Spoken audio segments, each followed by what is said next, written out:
তাহলে শ্রদ্ধেয় পরম শ্রদ্ধেয় স্বামী রামসুখ দাসজি মহারাজের এই ব্যাখ্যা থেকে আমরা স্পষ্টভাবে কি বুঝতে পারছি একটু আমরা নিজেদের মতো করে আলোকপাত করব।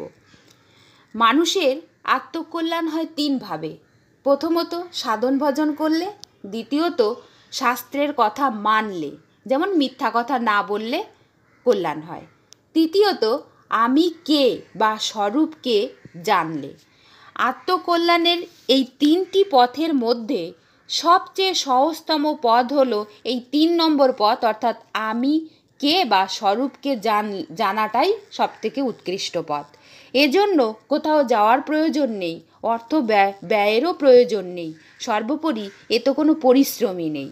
মানুষের জীবনে মহা ভুল হলো স্বরূপ বোধের বা জ্ঞানের অভাব বা নিজেকে না জানা। আর এই স্বরূপ বোধের জ্ঞান না থাকাকে বলে অজ্ঞান। আমাদের এই স্বরূপ বোধের জ্ঞান না থাকার কারণে বা নিজেকে না জানার কারণে জন্ম জন্মান্তরের কর্মফল ভোগ করার জন্য জন্ম মৃত্যু চক্রে আবর্তিত হচ্ছে। মানুষ নিজেকে জানলে বা স্বরূপবোধের জ্ঞান হলে পূর্বজন্মের সকল কর্মফল এক মুহূর্তেই বিনষ্ট হয়ে যায় এবং সেই কর্মফল ভোগ করার জন্য আর জন্ম মৃত্যু গ্রহণ করতে হয় না। এই জন্যই স্বরূপবোধের জ্ঞানকে আত্মকল্যাণের সহজতম পথ বলে মনে করা হয়। সহজভাবে বোঝানোর জন্য আমরা এই বিষয়টিকে কয়েকটি উদাহরণের মাধ্যমে আমরা আলোচনা করতে পারি। প্রথমত, কোনো ব্যক্তি যদি অন্ধকারের মধ্যে হাঁটতে হাঁটতে যদি রাস্তার মধ্যে দূর থেকে দড়ি দেখতে পায়, তবে তাকে সাপ বলে মনে করে তার কাছে যেতে ভয় পায়। কিন্তু আলোর সাহায্যে যখন সে দড়িকে দড়ি বলে জানতে পারে, তখন আর তাতে সাপের ভয় থাকে না। ঠিক তেমনি মানুষের মধ্যে যতক্ষণ অজ্ঞানতা থাকে, অর্থাৎ স্বরূপ বোধের জ্ঞানের অভাব থাকে বা নিজেকে জানে না, ততদিন তাকে জন্মমৃত্যু চক্রে আবর্তিত হতে হয়। আমি বা নিজেকে বা শরীর ও আত্মার বিভাগকে জানলে তাকে আর জন্মমৃত্যু চক্রে আবর্তিত হতে হয় না। ঠিক আর একটা উদাহরণ দিয়েও আমরা বুঝতে পারি। আমরা ঘুমের মধ্যে স্বপ্নে যদি দেখি যে কেউ আমাকে মারছে বা শরীরের কোনো অংশ অস্ত্র দ্বারা কেটে নিচ্ছে, তবে ঘুমের মধ্যে আমরা অঙ্গচ্ছেদনের যন্ত্রণা ভোগ করতে থাকি এবং কান্নাকাটি করি। ঘুম থেকে জাগলে আমাদের আর অঙ্গচ্ছেদনের যন্ত্রণাও থাকে না, আর আমরা কান্নাকাটিও করি না। তখন আমরা বুঝতে পারি আমাদের অঙ্গচ্ছেদন হয়নি, আসলে আমরা স্বপ্ন দেখছিলাম, যা সত্যি নয়। আমরা নিজেদের জানি না বলেই সংসারে দুঃখ কষ্ট পাই। স্বরূপবোধের জ্ঞান হলে বা আমরা নিজেদের জানলে পূর্বজন্মের কর্মফল সুখ দুঃখ আমাদের ভোগ করতে হবে না। আর একটা উদাহরণ আমরা বলতে পারি। আমরা শিয়ালদা বা হাওড়া স্টেশন থেকে ট্রেনে করে যদি মুম্বাই যেতে চাই, তবে আমাদের মুম্বাইগামী ট্রেনেই চাপতে হবে। কিন্তু কেউ যদি দিল্লিগামী ট্রেনে চেপে সে মনে করে যে সে মুম্বাইয়ের ট্রেনে চেপেই মুম্বাইয়ে যাচ্ছে, তাহলে সে কিন্তু মুম্বাইয়ে পৌঁছাতে পারবে না, দিল্লিই পৌঁছে যাবে। কারণ তার মনে করার উপর ট্রেনের গতিপথ পরিবর্তন হবে না। তাকে মুম্বাইগামী ট্রেনের কথা জেনেই চাপতে হবে, তবেই সে মুম্বাই যেতে পারবে। তা না হলে মুম্বাই যাওয়ার টিকিট কেটেও সে না জেনে দিল্লিগামী ট্রেনে চাপলে তার অনেক কষ্ট ভোগ করতে হয়। আমাদেরও তেমনি স্বরূপ বা আত্মা বা শরীর বা দেহের ভাগ জানতে হবে। এই বিভাগ জ্ঞান না জেনে অজ্ঞানতার সঙ্গে আমরা যতই সাধন ভজন দান ধ্যান করি না কেন, তা আমাদের মুক্তির সহায়ক হয় না। আরও একটা উদাহরণ দেওয়া যায়। যেমন চাবির একদিকে মোচড় দিলে তালা খুলে যায়, অন্যদিকে মোচড় দিলে তালা বন্ধ হয়ে যায়। কিন্তু কোনো শিশুর যদি এই জ্ঞান না থাকে, তাহলে তার চাবি হাতে থাকলেও সে কিন্তু ঠিকমতো ঘরে প্রবেশ করতে পারে না।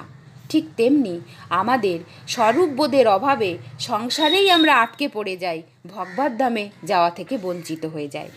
ভগবান গীতায় স্বয়ং বলেছেন, জীব আমার অংশ এবং আমি সকল প্রাণীর হৃদয়ে আত্মারূপে বিরাজ করি। ভগবানের এই কথা থেকে আমরা দেহের দুটি বিভাগ পাই। একটা হচ্ছে শরীরী বা আত্মা, যা চেতন, অবিনাশী, সর্ববন্ধন মুক্ত, ত্রিগুণাতীত চেতন, অমর। আর অপরটি হচ্ছে দেহ বা শরীর, যা বিনাশশীল জড়। ড্রাইভার ছাড়া যেমন গাড়ি চলে না, ড্রাইভার ও গাড়ির সংযোগে ড্রাইভারের ভাবনা অনুযায়ী গাড়ি চলে, ঠিক তেমনি শরীর জড়ো হওয়ায় নিজের কিছু করার ক্ষমতা নেই। আত্মার প্রকাশেই শরীরের প্রকাশ হয় বা কাজকর্ম চলতে থাকে। এইবার আমাদের জানতে হবে যে আমি কে, শরীর না আত্মা। আসলে আমরা প্রত্যেক জীবই পরমাত্মার অংশ, আত্মা, দেহ নই। কিন্তু ব্যবহারিক জীবনে আমরা আমি বলতে শরীরকে বুঝি। শরীরকে আমি বলে জানি ও মানি বলেই শরীর দ্বারা যে কর্ম করা হয় তার ফলও কিন্তু এই স্বরূপ বা জীবাত্মাকে ভোগ করতে হয়। যে মুহূর্তে আমরা জেনে যাব যে আমি বা আমরা হচ্ছে আত্মা, দেহ নয়, ঠিক সেই মুহূর্ত থেকে পূর্বজন্মের কৃত কর্মফল আমাদের আর ভোগ করতে হবে না। কারণ কাজ করে দেহ আত্মার প্রকাশে। আত্মা সম্পূর্ণভাবে অক্রিয়। দেহ কাজ করলে তার ফলে আত্মা কেন ভোগ করবে? মানে দেহ যদি কাজ করে তার ফল আত্মা কেন ভোগ করবে? আমরা আত্মাকে আমি না ভেবে শরীরকে আমি ভাবি বলেই জন্ম জন্মান্তর ধরে দেহের দ্বারা যে কর্ম হয় তার ফলও ক্রমাগত সঞ্চিত হতে থাকে এবং আত্মা তা ভোগ করে। ধরুন যদু মধু দুজনে একসঙ্গে যাচ্ছিল। মধু একা একজন মানুষকে হত্যা করলো। পুলিশ এসে দুজনকেই ধরে নিয়ে গেল। আদালতে মধু বলল যে লোকটিকে মধু একাই হত্যা করেছে, যদু নয়। তাহলে শাস্তি কে পাবে? নিশ্চয়ই মধু শাস্তি পাবে, আর যদু জেল থেকে ছাড়া পাবে, অর্থাৎ তাকে শাস্তি ভোগ করতে হবে না। কিন্তু যদু হত্যা না করেও যদি আদালতে স্বীকার করে নেয় যে আমিও লোকটিকে হত্যা করতে সাহায্য করেছি, তবে সেও শাস্তি পাবে। ঠিক তেমনি আমরা হচ্ছি ভগবানের অংশ, আত্মা। কিন্তু আমরা এটা জানি না বা মান্যতা দিই না বলেই শরীর কর্ম করলে আমরা ভাবি আমি কর্ম করছি, অর্থাৎ কর্তা হয়ে যাই। যে কর্ম করছে বলে স্বীকার করবে সেই তো কর্মফল ভোগ করবে, তাই না? আমি শরীর, এই মান্যতা আমরা যুগ যুগ ধরে দিয়ে আসছি বলেই শরীরের দ্বারা কৃত কর্মফল প্রতি জন্মেই সঞ্চিত হচ্ছে এবং তা ভোগ করার জন্য জন্ম নিতে হচ্ছে। আমরা ভগবানের অংশ, আত্মা হওয়ায় আমরা তো প্রকৃত অর্থে মুক্তই আছি। শরীরকে নিজের বলে মনে করে বসে আছি বলেই আমরা জীবরূপে সংসার বন্ধনে আবদ্ধ হয়েছি। এই অজ্ঞানতাকেই বলে মায়ার বন্ধন। আসলে আমাদের কোনো বন্ধন নেই, কিন্তু আমরা স্বরূপবোধের অভাবে সাংসারিক মোহে শরীরকে আমি মনে করছি বলেই আমরা মুক্ত হতে পারছি না। যে মুহূর্তে আমরা শরীরকে আমি মনে করা ছেড়ে দেব, সেই মুহূর্ত হতেই আমরা সত্যি সত্যি মুক্তি লাভ করব। মায়ার পর্দা আমাদের সামনে থেকে সরে যাবে। সূর্যের প্রকাশে যেমন অন্ধকার দূর হয়, ঠিক তেমনি স্বরূপবোধের প্রকাশে অজ্ঞানতা বা মায়ার পর্দা সরে যায়, আর আমরা ভগবত ধামে যাওয়ার উপযুক্ত হয়ে যাই। যে ভগবত ধামে যাওয়া, তার আর দুঃখ কষ্ট ভোগ করার জন্য সংসারে জন্মগ্রহণ করতে হয় না। অর্থাৎ যে ভগবত ধামে যায় তাকে কিন্তু আর এই সংসারে ফিরে আসতে হয় না, সে হয়ে যায় চিরমুক্ত। তাহলে এখান থেকে আমরা দেখলাম যে আমি যে শরীর নই, আমি হচ্ছি আত্মা, এই সত্যকে আমরা জানি না। এটি না জানাই হলো আমাদের মহা ভুল। আর আমাদের এই ভুলের কারণেই আমাদের জন্ম মৃত্যু চক্রে আবর্তিত হতে হয় এবং সংসারে সকল প্রকার দুঃখ কষ্ট ভোগ করতে হয়। আমরা যেদিন এই ভুল সংশোধন করে নেব বা ঠিক করে নেব, সেই দিনই সেই ক্ষণেই আমরা সমস্ত রকম দুঃখ কষ্ট থেকে মুক্তি পাব। যেমন আমরা জানি রেলের ইঞ্জিনের সঙ্গে ট্রেনের কামরাগুলি যুক্ত হয়ে থাকে। ইঞ্জিন চলতে শুরু করলে কামরাগুলিও ইঞ্জিনের সঙ্গে সঙ্গে চলতে থাকে, কিন্তু যে মুহূর্তে ইঞ্জিন থেকে কামরাগুলি ছিন্ন হচ্ছে, সেই মুহূর্তে থেকে কিন্তু আর ইঞ্জিনের সঙ্গে সঙ্গে ট্রেনের এই কামরাগুলো যাবে না, অর্থাৎ গতিশীল থাকবে না। আর কামরাগুলিতে যে মালপত্র জমা করা হয়েছিল, সেই মালপত্রও ইঞ্জিনের সঙ্গে যাবে না। সেগুলি কামরার মধ্যেই বা কামরার সঙ্গে যুক্ত থাকায় গতিহীন হয়ে কামরার সঙ্গেই থেকে যাবে। একই রকমভাবে আমরা শরীরের সঙ্গে সম্পর্ক যুক্ত করে রেখেছি বলেই আমাদের মুক্তি হচ্ছে না। মৃত্যুর সময় দেহ এবং আত্মা আলাদা হয়ে যায়, কিন্তু দেহ সংসারে পড়ে থাকে মৃতদেহ রূপে। শরীরকে আমি মনে করার সংসারে আমাদের ফিরে আসতে হয়, কিন্তু আমরা জীবিত অবস্থাতেই যদি স্বীকার করে নিই যে আমি শরীর নই, আমি ভগবানের অংশ, আত্মা, তবে ভগবানের সঙ্গে আমাদের যে নিত্য সম্পর্ক যা আগে থেকেই ছিল, শুধুমাত্র স্মরণে ছিল না, সেটা জাগ্রত থাকবে। ভগবানের সঙ্গে সম্পর্ক থাকার কারণে দেহ ছাড়ার পর আমরা ভগবত ধামে যাওয়ার উপযুক্ত হয়ে যাব। অর্থাৎ যেদিন আমরা দেহকে আমি মনে করব না, সেই দিন আমাদের আর সংসারে ফিরে আসতে হবে না।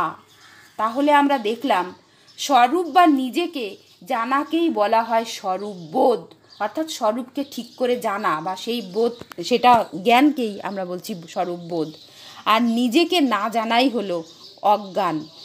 কোনো অঙ্ক করার সময় যদি কোনো সংখ্যা ভুল লেখা হয়, তবে তারপর থেকে যতই অঙ্ক করা হোক না কেন, অঙ্ক ভুলই থেকে যায়। ঠিক তেমনি নিজেকে না জেনে এই অজ্ঞান নিয়ে যাই করি তাতে আমাদের অহিত হয়, প্রকৃত কল্যাণ হয় না। একটি উদাহরণের সাহায্যে ঘটনাটা সহজে বলা যেতে পারে।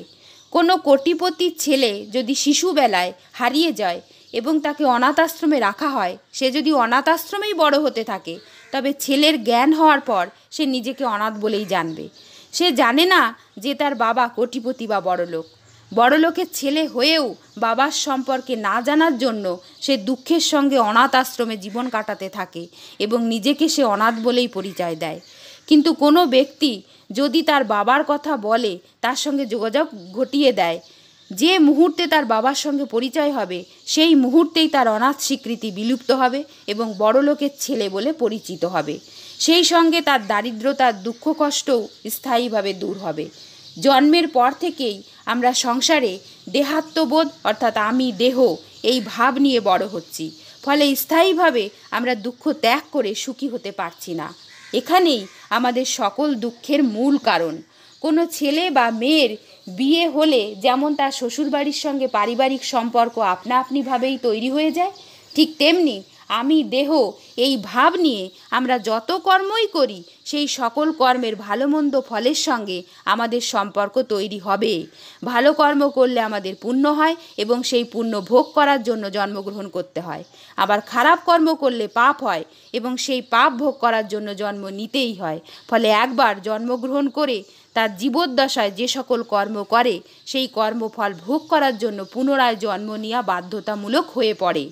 কুমোরের চাকা যেমন অবিরত ঘুরতে থাকে, জীবও তেমনি জন্ম মৃত্যু চক্রে আবর্তিত হতে থাকে। ফলে দুঃখ কষ্ট আমাদের জীবনে নিত্য সঙ্গী হয়ে যায়। তাহলে আজকের আলোচনা থেকে আমরা জানতে পারলাম, কেবলমাত্র স্বরূপ বা নিজেকে না জানার জন্যই কষ্ট, আর এই জানার মাধ্যমেই অনায়াসেই ভবসংসার বা ভববন্ধন থেকে মুক্ত হয়ে আমরা আমাদের আপনজন ভগবানের কাছে বা ভগবত ধামে বা আমাদের প্রকৃত বাড়িতে অর্থাৎ ভগবত ধামে যেতে পারবো।